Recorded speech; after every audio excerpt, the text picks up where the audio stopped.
σε ένα ζευγάρι.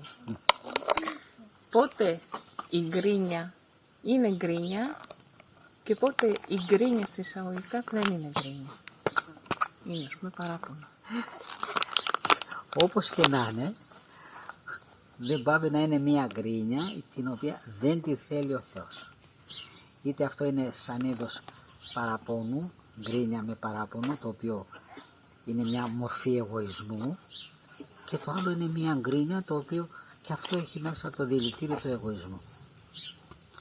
Γιατί ο άνθρωπος, ο πραγματικά άνθρωπος που αγαπάει το Θεό και αγαπάει και το πλαισίο του, δεν γκρινιάζει και να δικείται και να χλεβάζεται και ό,τι και να γίνεται, δεν παραπονιέται, δεν γκρινιάζει, παρά ευχαριστεί και δοξολογεί το Θεό, διότι ο πειρασμός του άλλου που σε πειράζει και με πειράζει με βοηθάει να δω τα χάλια μου, διότι όταν θυμώνω εγώ που με πειράζει ο άλλος ή παραπονιέμαι, σημαίνει ότι υπάρχει πρόβλημα μέσα στην ψυχή μου, το παράπονο μέσα υπάρχει μέσα εκείνο και το ότι έχω καλή ιδέα για τον εαυτό μου και ο άλλος με αδικεί, που είναι ασθένειες της ψυχής.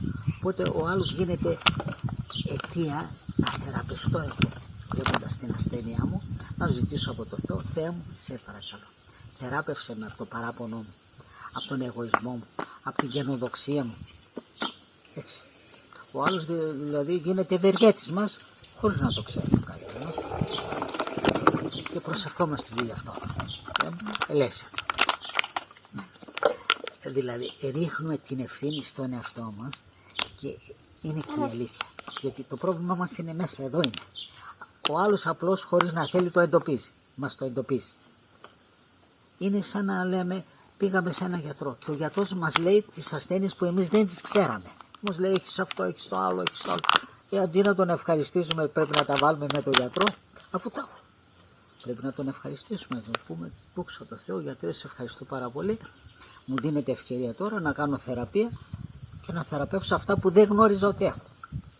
Αλλιώς ο άνθρωπος που δεν γνωρίζει τις ασθένειες του μπορεί να πεθάνει ξαφνικά χωρίς να το περιμένει.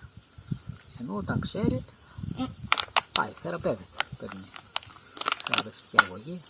Όταν ζητάμε κάτι, σε παρακαλώ αυτό μην το κάνεις έτσι, γιατί κουράστηκα, ας πούμε, να το κάνω. Προσπάθησε και εσύ, ο καθένας εδώ πέρα να αναλάβει ό,τι χρησιμοποιεί να το βάζει στη θέση του, ας πούμε. Εάν αυτό λέγεται με ταπείνωση και με πραότητα, νομίζω ότι ό,τι και να είναι ο άλλος θα το καταλάβει. Αν όμως γίνεται με επιβάλλον, σε παρακαλώ κάνε αυτό, δεν είναι κατάσταση αυτή, το ένα το άλλο. Είναι θέμα πώς θα το πεις στον άλλον. Αν το πεις όμορφα, ταπεινά, θα έχει απήχηση. Αν το πεις το ίδιο πράγμα, με εγωισμό, με επιβάλλον, με το έτσι, θα έχει τα αντίθετα αποτελέσματα.